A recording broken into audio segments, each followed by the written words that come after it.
حدیث کې راځي رسول الله فرمایي چې کله انسان د مؤذن د اذان په وخت کې د کلمې شهادت سره ورسره د الفاظ وایي نو غفر له ما تقدم من ذنبه مخکې چې څومره ګناهونه کړي هغه ټول ورته الله معاف کړي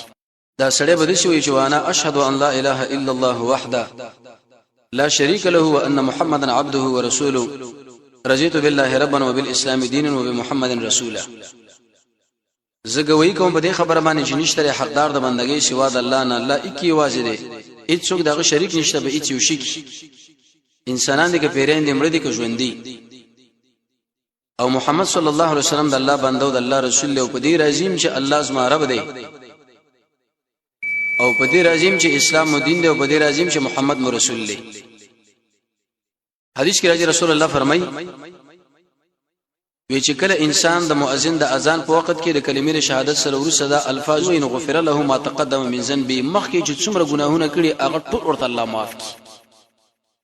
تاسو د الله مهرباني راغوري څومره مهربانه ذات او زموږ استادونه سلیری چې ګناه کې واقع قتل په ګناه کې اوریدل په ګناه کې خبره په ګناه کې ناسه په ګناه باندې ولاړه په ګناه چې کله غوي اشهد الله اله الا الله تاسو ویل شو انا اشهد ان لا اله الا الله وحده لا شريك له وان محمدا عبده ورسوله رضيت بالله ربا وبالاسلام دينا وبمحمد رسولا د دې اذان د خلاصېدو سره ورسره رسول الله فرمایي استغفر شو ټول ګناهونه الله معاف کوي صفاء ستر به د ګنا نه دا کې څه سنت طریقه ده لیکن د انسان ته غفلت کې واقع دي ام نارینم زنانه